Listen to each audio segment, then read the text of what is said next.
Thanks for tuning in. Today we're going to be reviewing the Velo Angel Revo bike saddle. While cycling itself is an environmentally friendly activity, many of the bicycle components on your bike are not. As one of the world's largest saddle manufacturers, Velo is seeking to reduce their environmental impact by investing in alternative materials and product processes.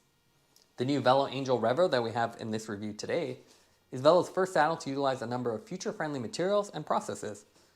So we'll go ahead and take this out of the box and go over the specs. The box itself, you can see, very simple. There's actually no branding on the exterior. You only see the branding once you open it up, where Velo is printed on the inside. So in terms of retail price, it's very affordable, $125. So like with a lot of Velo saddles, very budget friendly. It's only offered in one version with titanium rails and a short nose 248mm length profile with 148mm width. You can see it has their AtmosFoam, which is one of the newest features from Velo. This is a nitrogen-infused foam, so a lot more environmentally friendly and a lot of benefits. It's lighter and it's actually cooler than traditional foam materials. You have their Euphoria base shell. So this is a hybrid non-petroleum based bioplastic combined with natural materials, as well as a naturally derived shell which uses recycled fabric, and their large Y cutout pressure relief. This is one of the largest in the Velo lineup currently, and you can see it goes all the way from the rear all the way to the nose. In terms of what comes with the saddle, obviously you just get the saddle here.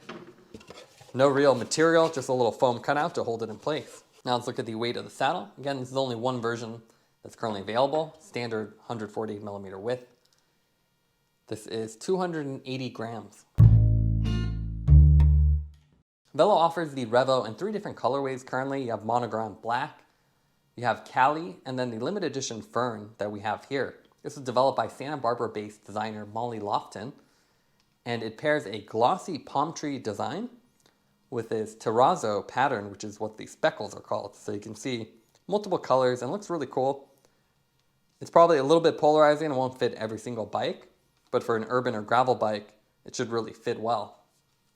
The shell of it also is what they call their Omni saddle cover, and this utilizes recycled knitted fabric instead of microfiber substrates.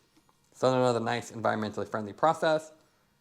And you also have their Atmos shaping technology, which is what Velo refers to as the way to connect the shell with the cover. So you can see you have a nice sharp seam here. Instead of this wrapping around and having a bunch of exposed edges, it's much more waterproof and what they call a seamless technology. So a lot easier to clean. You just wipe this down, especially compared to traditional saddles, which can get a lot of dirt caught here. So nice design, and you can see really sharp edges all the way. Even though this is only $125, it looks a lot more premium than it really is. You also have the AtmosFoam, and this is what the nitrogen-infused foam they use, so it's lighter weight. Has a lot of nice softness to it, so you can see this is great for commuting or off-road where the roads get a little bit rougher.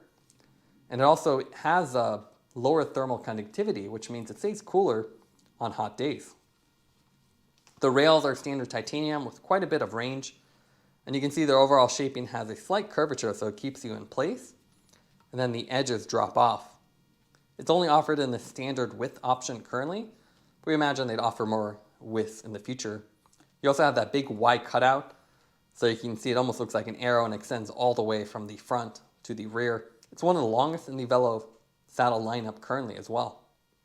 Branding is limited to just the Velo on the sides, or the monogram edition, which would have Velo in that glossy color all along it. Here you can see some riding footage with the Angel Revo saddle. We attach it to our 11 fitness bike as a really good match. It's a budget bike, so the budget saddle was a good fit and has a nice comfortable cushion, so it works with urban riding, commuting, and even light gravel use. Velo doesn't really classify any of their saddles for a specific discipline, so you can really choose the one that works for you. This one you have a nice soft cushion with a nitrogen-filled foam, standard width, and a short nose profile, so it's really easy to move around. The only negative with the saddle really is the fact that it's not available in any widths. It's only in a standard width, so if you need a more narrow or wider saddle, you're going to have to try something else. And the saddle cover is very slippery, so there's no anti-slip texture to it. That means it's easier to move around, but you might move around more than you'd like compared to other saddles. Otherwise, I think it's a good option, and that fern color scheme also really looks unique and makes the bike really pop. So it's a good option if you're looking for something more comfortable at a reasonable price point. Now let's compare the Angel Revo with some other saddles on the market. We have the Velo Senso here, and you can see very similar shapes. They both have the short nose profile. This one's a little bit more curved though with the Senso.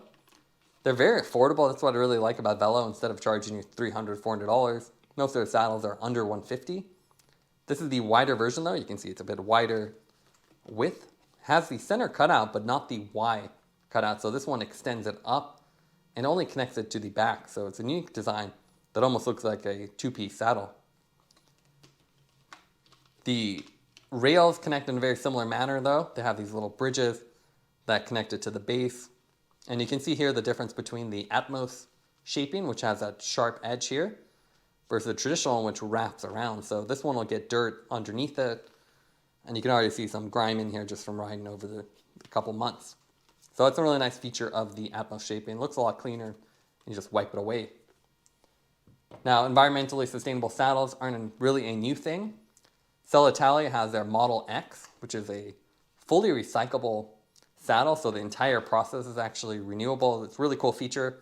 The Velo saddle obviously isn't that far. They still have some non-sustainable parts in their processing. And the Model X is actually cheaper than the Velo. But you can see similar profiles. The Selle Italia is a bit flatter in terms of the design, so it's a little flatter on the edge. And then the exterior is a lot more grippy. It's almost like a rubber texture, which means it can be a little bit harder to move around on the saddle. You can see same width approximately and same length. So everybody's really gone to the short nose design. But the Model X is very heavy. It's surprisingly heavy for what it is. But again, much more affordable. And then in terms of sustainability, it is more sustainable than a lot of saddles on the market. Now let's go over the pros and cons for the Angel Revo. What I like about it is that it's an eco-friendly construction. So there's less environmental impact in terms of the process for construction as well as the materials. It also has the Atmos shaping, which eliminates seams between the cover and the base, which makes the saddle easier to clean and look more premium. You also have soft and comfortable AtmosFoam, so it's nice and cushy. It's great for off-road or even rough urban sections. Some of the cons for the saddle is the fact that there are no size options. It's only available in a single standard width. So if you need a wider or more narrow one, you'll have to get a different model. Also, the Omni saddle cover has a very slippery texture. There's not much grip there, so you can kind of move around on the saddle. So that's just something to consider. Taking everything into account, would give the saddle a 9.0 out of 10. It's a comfortable and eco-friendly saddle and an affordable price point. Thanks for watching this review. Don't forget to like and subscribe. You can see more content from us on our website at thesweetcyclist.com, as well as follow us on Instagram at thesweetcyclist. This is The Sweet Cyclist reminding you to enjoy the ride.